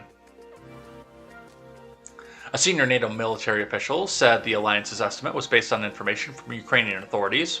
Well, that's totally unbiased.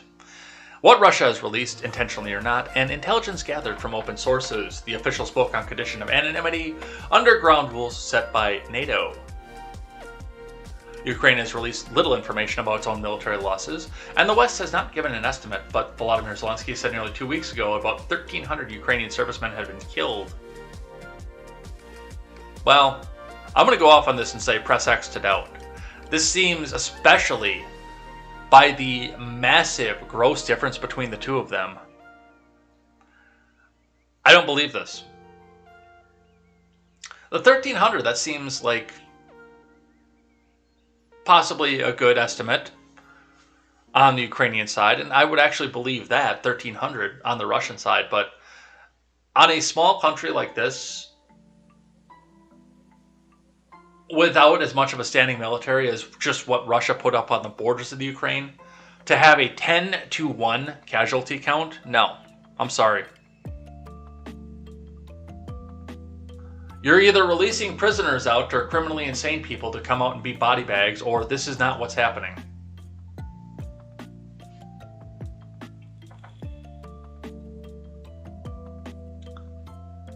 So that's what I see off of that. Press X'd it out.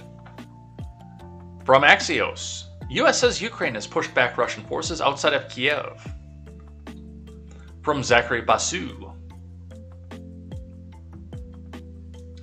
Russian forces northeast and east of Kiev have been pushed back to about 55 kilometers outside the capital, while other troops 15 to 20 kilometers, or about 10 miles in American numbers, not communist numbers, northwest of Kiev appear to be digging in and establishing defensive positions, a senior U.S. defense official told reporters on Wednesday. Russia's advance on Kiev has been stalled for weeks, and there are now indications that Ukraine's counteroffensive is showing success. That could cause Russia to reevaluate strategy as the Kremlin becomes desperate for momentum to force Ukraine to offer concessions at the negotiating table. The first delivery of material from the $800 million in U.S. military aid authorized by President Biden is expected to arrive in Ukraine in the next day or so, the U.S. official said. The initial priority for the new shipments will be Stinger anti-air missiles, Javelin anti-tank missiles, body armor, and other equipment that the U.S. knows Ukraine is using effectively. A NATO official told reporters Wednesday that between 7,000 and 15,000 Russian soldiers are believed to have been killed in Ukraine, though the U.S. officials cautioned that they have low confidence in any estimates of Russian military deaths. So even the U.S. officials are saying, press X'd it out.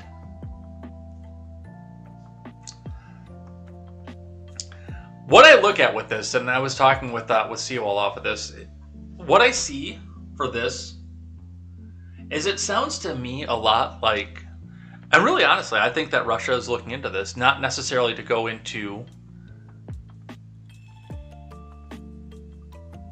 and take this territory.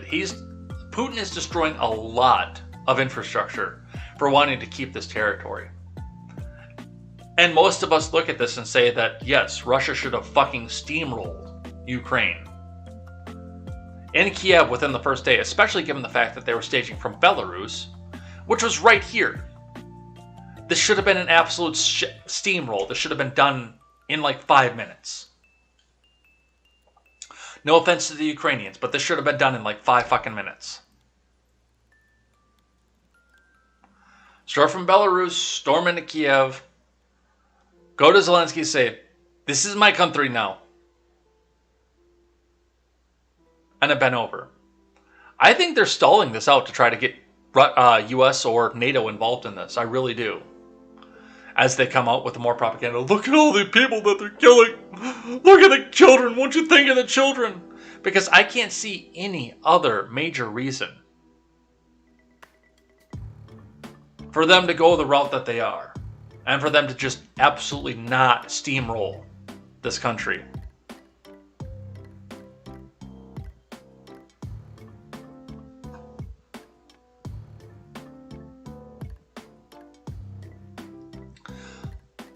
So that's what we see off of that.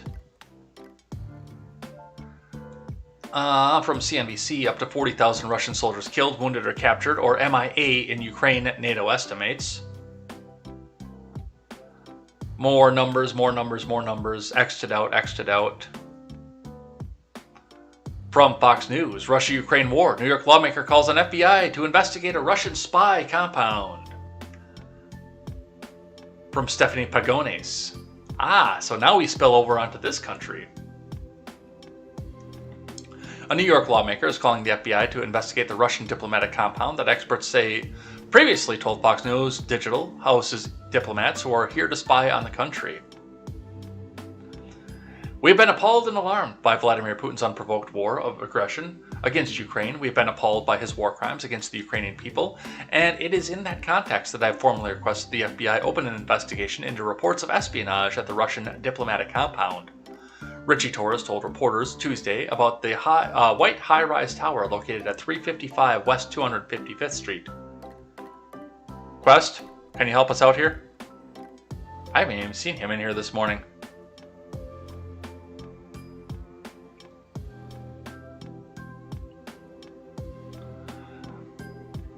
Some 200 Ukrainians gathered outside the Russian mission in North Riverdale today to protest Russia's invasion of Eastern European neighbor. They are joined by Rabbi Avi Weiss. We can no longer afford to have war crimes of Vladimir Putin aided and abetted. Espionage in our own backyard, he continued. Russia has a long history of conducting espionage operations against the United States. So is this McCarthyism 2.0? Is this Reds under the bed? What's going on here? Do you just not want to have a diplomatic presence from somebody? Do you not want to have somebody over here to try to present Russia's case, that I'm actually not that surprised about? Or is this some other way to go back and virtue signal to your constituency? I don't know, but hey, better dead than red, apparently. From the Associated Press. Biden and Western allies open first of 3 summits on the Russian war. Yeah, they're planning on this going on for a while.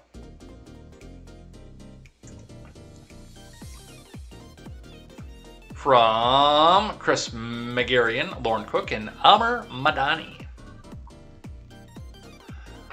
President Brandon and world leaders opened a trio of emergency summits on Thursday with a sober warning from NATO Secretary General Jens Stoltenberg that the alliance must boost its defenses to counter Russia's invasion of Ukraine and respond to a new security reality for Europe. Stoltenberg commented as he called to order a NATO summit focused on increasing pressure on Russian President Vladimir Putin over the assault on Ukraine while tending to the economic and security fallout spreading across Europe and the world.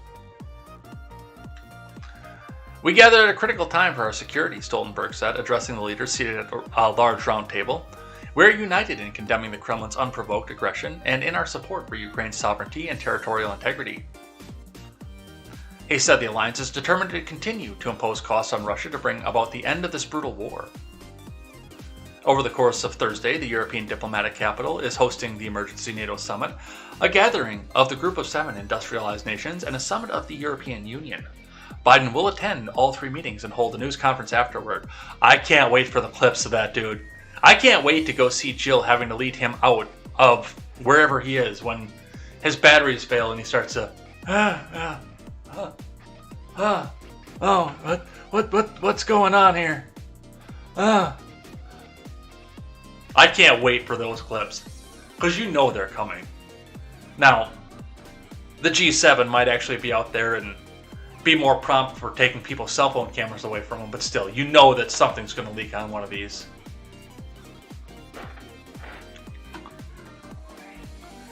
But they're getting ready to meet, and like I say, for 3 meetings, they're planning on this going for a while. From NBC, White House sets up a team to plan a response if Russia uses chemical weapons in Ukraine. And there it is, the red line. And they keep talking about the fact that they're definitely going to come back and do chemical weapons. Putin has chemical weapons in his basement. Well, we better go in there and go take care of this. WMDs and everything.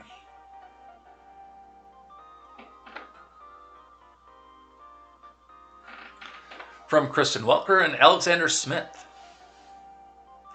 The White House set up a team of national security officials to plan for what happens if Russia uses chemical or biological weapons in Ukraine, a senior admin official said. The U.S. and allies have said they're concerned the Kremlin might resort to such a move as its invasion struggles against Ukraine. Don't tell them how you're going to get into the war, you dumb motherfuckers! I put chemical weapon on front line. That brings U.S. into war. Don't give them a fucking signpost, you dumb cocksuckers.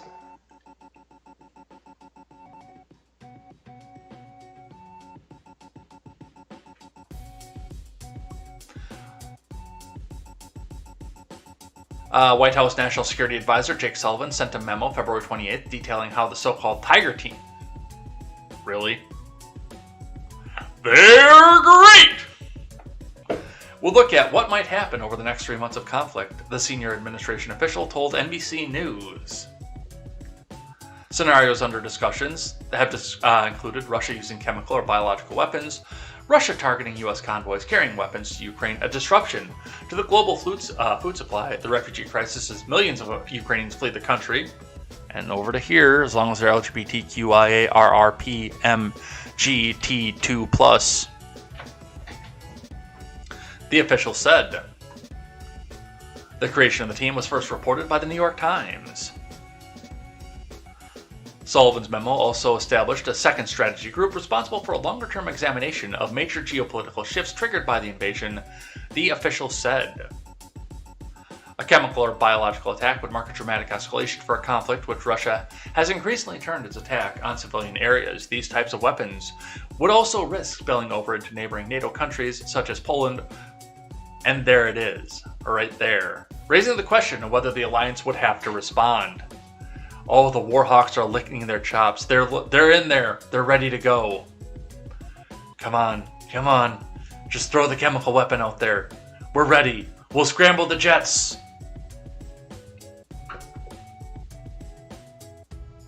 I hate all of this. I really do.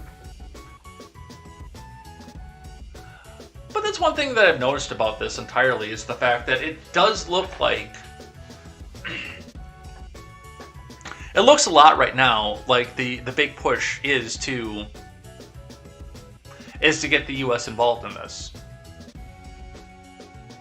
But it also looks like there's a fatigue to this among the American people. I've noticed. I mean, I don't see wall-to-wall coverage of the Ukraine stuff anymore like I used to. I mean, for the most part, it's all wall-to-wall coverage of, what did Marshall Blackburn say to Ketanji Brown Jackson? Which is indicated by the fact that we spent over an hour just talking about her. Well over an hour just talking about her, but realistically, when we look at this, when we look at what's going on with this and where this goes, this is losing favor among the American people quickly. And the media knows that because they're not selling the clicks on Ukrainian stuff. Which I'm happy for because, again, a lot of everything that I've seen out of this has been entirely propaganda from one side or the other. And I don't know who to believe. I really don't.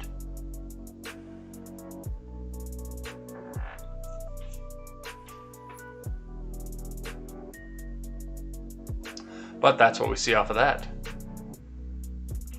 Alright, what else do we have here? Let's talk about midterms. Arizona bill abolishing early voting passes committee. From 12 News and the Associated Press. An Arizona Senate committee voted Monday to advance a bill that abolishes early voting for most citizens and requires all ballots to be counted by hand. Well, we're going to be waiting for results for a while, aren't we? In a 4-3 vote, the government's committee's Republican members approved House Bill 2289, which could potentially overhaul how a large population of Arizonans vote. The bill states all voting must occur only on Election Day, and all ballots must be cast in person by a voter at the voter's election precinct polling place. Ballots must be tabulated by hand within 24 hours of the polls closing, according to the bill's language. More than 80% of voters in Arizona vote early or either by mail or in person. The bill would still allow for overseas residents, service members, and hospitalized voters to submit absentee ballots. The committee's Republican senators argued security should come before convenience when it comes to voting. I agree with that. As far as early voting, I don't have as much of a problem with that, but I think the windows need to be narrowed, like, a lot. Like, the Friday before, up until Tuesday, because that's the reason it's always on a Tuesday, by the way, if you didn't know this, is because typically when we set everything up, there was a lot more rural area, and you know, when we set all this up, you had to go to town. So you went to town on Sunday because you went to church, and it was typically at the furthest a 3-day ride to get back to your voting area. So you took Sunday off because it was the Lord's Day, so you took that off and you either went to the church or spent the time with your family, and then it was a 3-day ride into town to go and vote. 2 to 3 days. So that's the reason that they had it set up like that to your precinct, wherever that was. At least that's how the story was told to me. That might not be true. But I'm sympathetic to go to like the Friday or Saturday before, because it's always on a Tuesday. But this whole 2 to 3 to 5 weeks, no. Let's cut that shit out.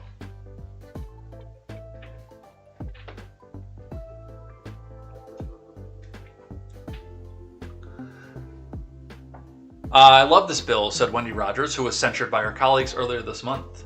Just because it's convenient to vote by mail doesn't mean that it's our right, Rogers added. Our right is to vote. And yes, if you're going to vote, I feel like you should be forced to put some effort into it. If you are going to make the decisions that affect other people, you should be forced to put some effort into it. I will probably vote again. But I put some effort into it. I get up, I finish off contemporary, I explain to my boss why I'm going to be late, and I go over to the city hall, and I go cast my ballot.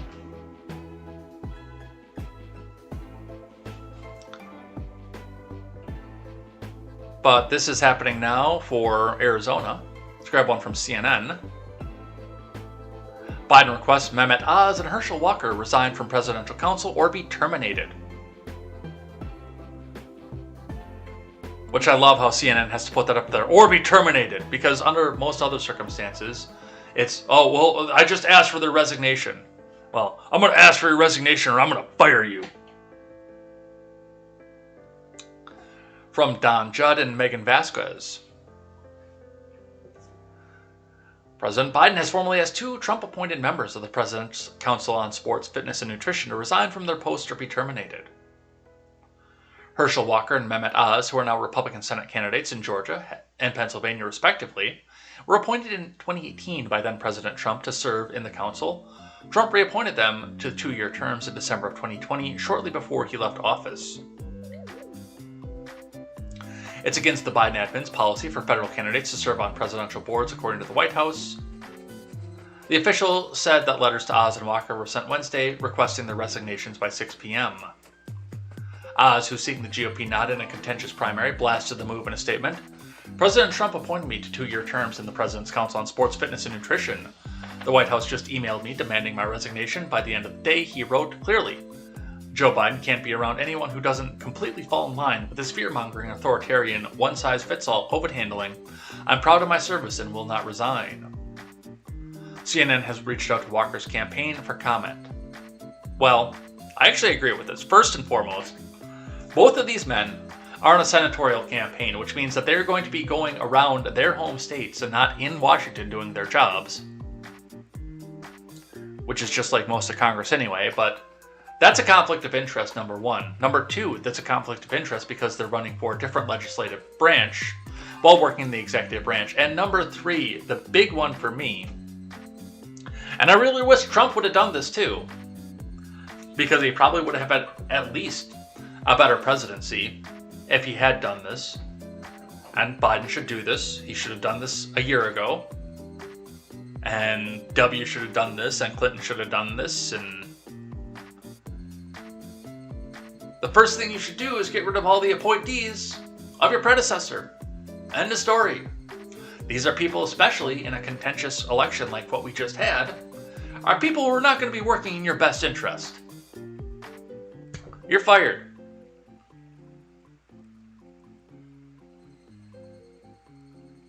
All presidents should do that at the beginning of their term. Get rid of everybody else who's backlogged, who is an appointee from their predecessor. That should be a no fucking brainer.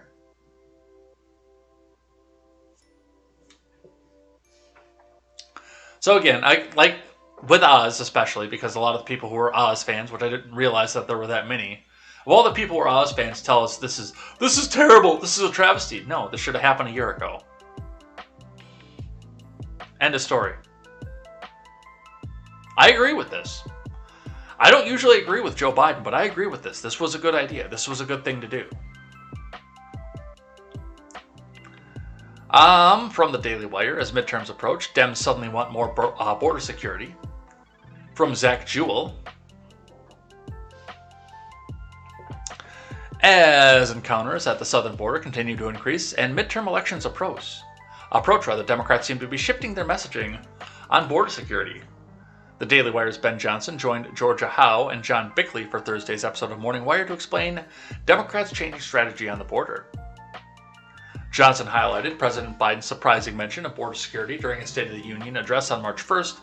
He also mentioned the message has filtered down through the party ranks. The newspaper Roll Call, which covers Capitol Hill, ran a story on Tuesday titled, "Democrats Emphasize Border Security as Midterms Loom."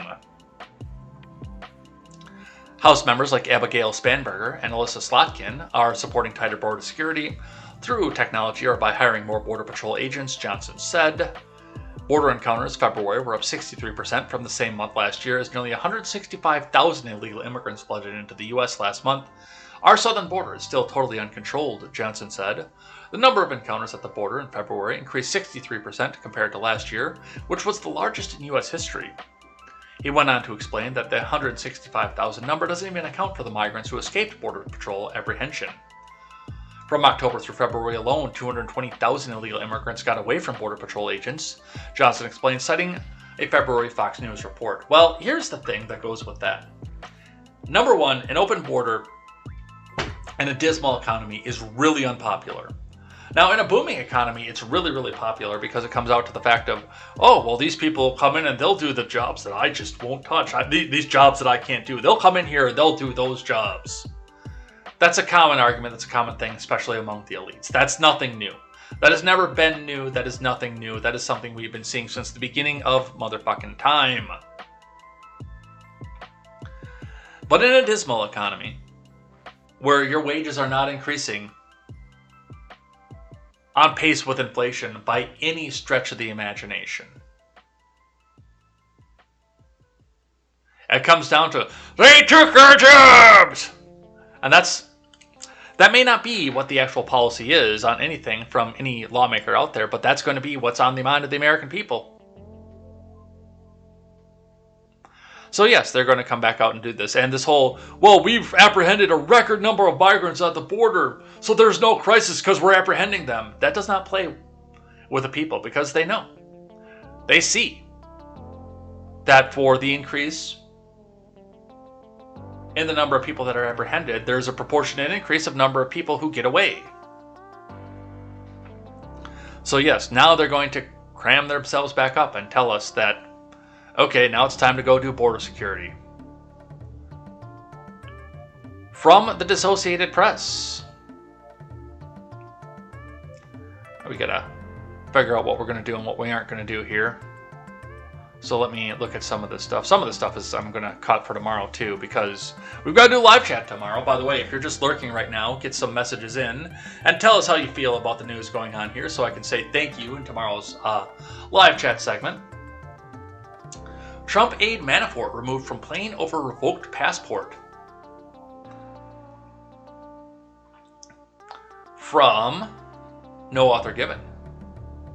Former Trump advisor Paul Manafort was removed from a plane at Miami before it took off for Dubai because he carried a revoked passport, officials said on Wednesday.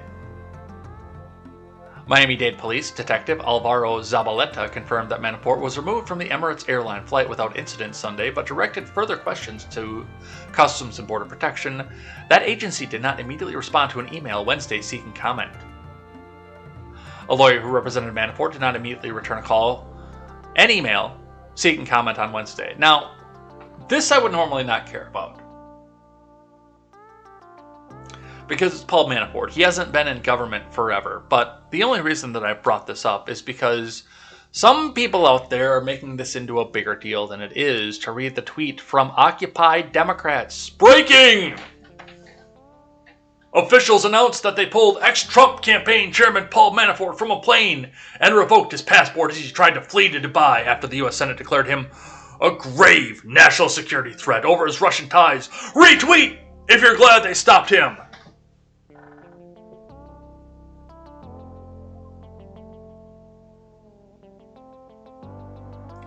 And that's not even close to what happened. Now, why he got on a plane to try to get out of the country is beyond me, because he's got to know that his passport is fucking revoked right now. And by the way, it has been since October of 2018 when he got sentenced. Because he got sentenced for money laundering charges. In 2018, his passport has been revoked since then. Why? Because he's on probation!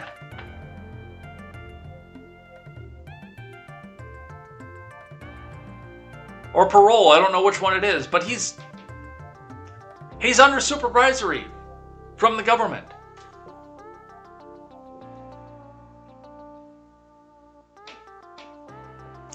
In May of 2020, Manafort was released from a low-security prison where he was serving more than a 7-year federal sentence amid concerns about the coronavirus. Although Manafort had not served long enough to be eligible for release under the guidelines, the Bureau of Prisons decided to free him because of his age and health vulnerabilities. A person familiar with the matter has said Trump pardoned Manafort in December of 2020. Manafort's removal was first reported by the website knews.com. No, they didn't revoke his passport on the plane like Occupy Democrats said. And they have no proof, by the way, that he was trying to flee anything. And if he had been trying to flee something, he would have done it in 2020 when he was pardoned. But his passport has been revoked for 4 years. 4 years! So they're just making shit up at this point.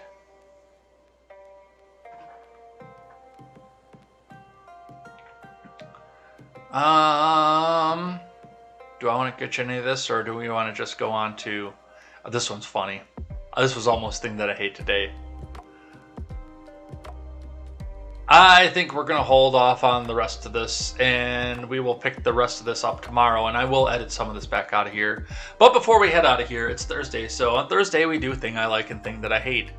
Thing that I like today, surprisingly, comes from Ron DeSantis, who most of you watching this know that I don't care for Ron DeSantis. I think that he relies way too much on executive order, and I don't like him as an executive. I think he would make a good representative. I think he would make a good senator, even from Florida. Maybe get rid of Marco Rubio. Executive capacity, sorry, Ron. You're not for me. And I would actively vote against you in the primaries because of the way that you've conducted business in Florida. But he has been turning his attention more to letting the legislature do things. I will give him that, including this one here. From Fox 13, Tampa Bay, Governor DeSantis signs a bill requiring financial literacy course as graduation requirement. From Jennifer Holton and Fox 13 news staff. One day after the state legislature formally sent a bill requiring financial literacy course for high school students to graduate, Governor Ron DeSantis signed it. Well, it's a good thing John already got out of school, because he might have been screwed otherwise. Midget might have been safe, but John would have been screwed. The Florida governor signed the bill from Innovation Preparatory Academy in Wesley Chapel on Tuesday morning. While the signed legislation focuses on high school students, the Pasco County Charter School that serves kindergarten through 8th grade already incorporates financial courses into its curriculum. The measure was unanimously approved during the 2020 legislative session, which ended last week.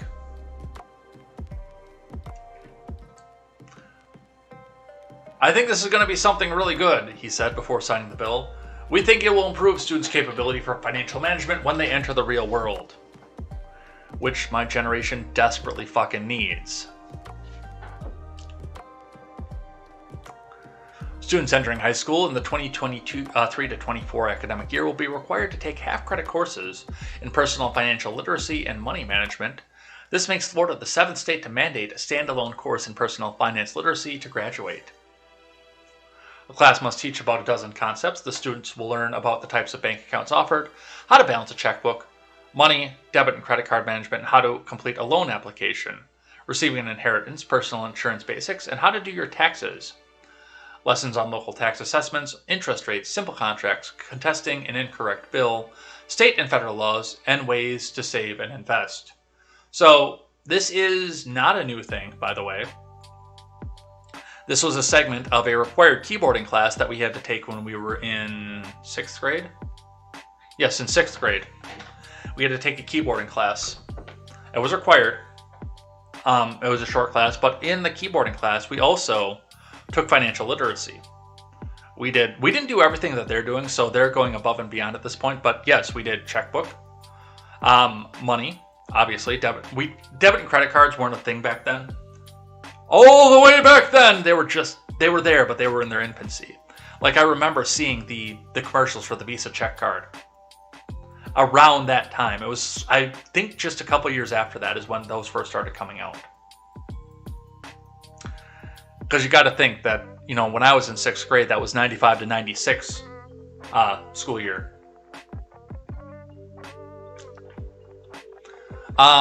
We didn't do how to complete a loan application, obviously. Receiving an inheritance, we didn't do that because, well, in the farming community, sorry kids, but there weren't a lot of you. Personal insurance basics, how to do your taxes. We didn't do personal insurance, but we did do how to do your taxes. Lesson on local tax assessments, we did not do. Interest rates we did, simple contracts we did, and contesting an incorrect bill. Those we did, and then state and federal laws and ways to save and invest. We did save and invest, but not state and federal laws. We actually had a mock investment class in high school too, where, what the fuck was the game? There was a stock market game where they gave you, I think it was $10,000 of fake money. Well, that's what most people are investing in the stock market anyway, but I digress on the social commentary on that. They gave you $10,000 of fake money off of there to invest in the stock and in the real stock market. Like, all the transactions that they did, obviously the money wasn't going into the stock market itself, but all of your results that came back from day to day, and we were doing a competition with it as well, but all the results that came back were based on what the actual stock market was doing throughout the day. So we did do investing, but that wasn't in this class. That was later on when we were in high school. So that is what we see off of that. I think that's a good thing. I think that we need to do that. In fact, I'm quite surprised when people posted out on Facebook, oh, well, we never learned how to do taxes or apply for a mortgage or do any of this stuff in school. Well, I did. And I come from a crap school in the middle of West Central Wisconsin. I learned how.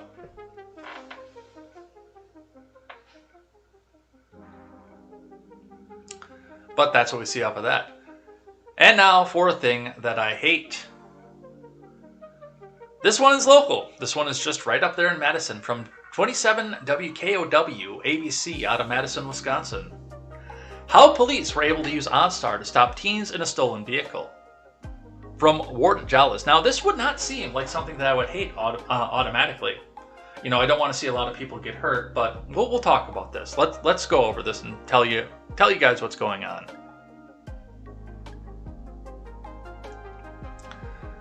This is from Ward Jealous. That is the traffic cam of what was going on with this. 6 teens are now in police. No, that's their WKOW report. All right, a police chase with a stolen car on the Beltline, which is Highway 12 and 18 that runs down through Madison, ended in a crash and extensive search for one of the car thieves on Friday, but police said it could have been a lot worse if it weren't for cutting-edge technology that allowed them to track and slow down the vehicle remotely. Police were first able to use the OnStar's system to track down, using GPS to a point near Whitney Way and Schrader Road, far on the west side. From there, they spotted the vehicle, but the 6 teens inside sped off down the Beltline. As these kids steal these vehicles, they don't know the end game, MPD Captain Mike Hansen said. They don't know how this is going to happen, whether it's going to be their own crash, not obeying traffic laws, and crash into somebody. But before a serious crash could occur, police were able to use the OnStar system again to slow down the vehicle remotely and prevent teens from speeding off anymore. The teenage driver still crashed, but it was not as serious as it could have been, police say. It's amazing no one was killed, Hansen said. Automotive instructor Marty Prue from Madison College explained how it happened. The police can make a request to OnStar saying, hey, please shut down this vehicle. Then OnStar send a command to the engine computer, and it will not rev up, Prue said. Step on the gas pedal all you want, but the command has been sent and it won't let the engine rev up. I hate every part of this. From start to finish, from beginning to end. And this is the reason that I stopped buying GM vehicles when they started doing the OnStar. It's not necessarily because of the fact, because like I say, if my car got, or if my truck got stolen, it would be really easy for me to come out and say, man, I wish we could use a GPS system to go find out where my pickup is. But realistically, if for whatever reason, the police have found out that I don't care for their particular system of government, that I don't care for the city ordinances, that I said something untoward about a politician that I disagreed with, if you've got that GPS signal on there, which a lot of vehicles still do have a low jack on there, but if you've got that GPS signal, oh, hello, Mr. It's not been revealed yet. We'd like to have a talk with you about what you had to say here. Oh, is that a gun in your car? Are those drugs? Please step out of the vehicle. Or, if worse did come to worse, and the government crackdown came, and you get in the truck to try to get away from the tanks rolling down the road. And I mean, this is an extreme scenario, but I'm using it for an effect. This is not anything that's likely to happen in any of our lifetimes. But if it comes down to that, or if they try to Ruby Ridge somebody and you try to get in the truck and get away, oh, you can press on the gas pedal all you want, and it won't rev up and it won't go anywhere? Weird! It goes right in the same thing with what they were trying to say to Tesla. Hey, why don't you just go shut down all the Teslas in Ukraine, as they're sitting here trying to tell you everybody needs to own a Tesla or another electric vehicle.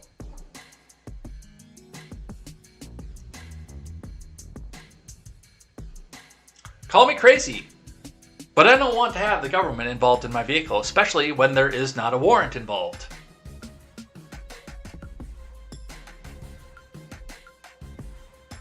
So that is the thing that I hate today. And I am glad, by the way, that nobody got hurt. I am glad that the vehicle was recovered even after a crash. And the one kid did jump down into the Yahara River, which, given the fact that he was coming all the way from fucking Whitney Way, means that he was a good 10 to 15 miles off the chase by the time they got it all shut down.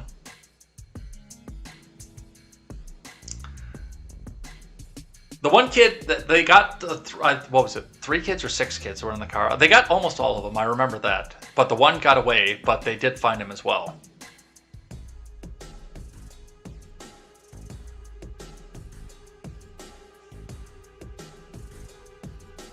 It doesn't say. I thought it said it was like 6. But yeah, the driver crashed, he got out, he jumped into the river. They arrested the other ones that were in the car. They fished him out of the river and arrested his ass too, because he hurt people and took their stuff. But still, let's not have the government able to come in and shut down my vehicle without a warrant. So with that, let's head out of here for the day. Wow, it's 1:45 already.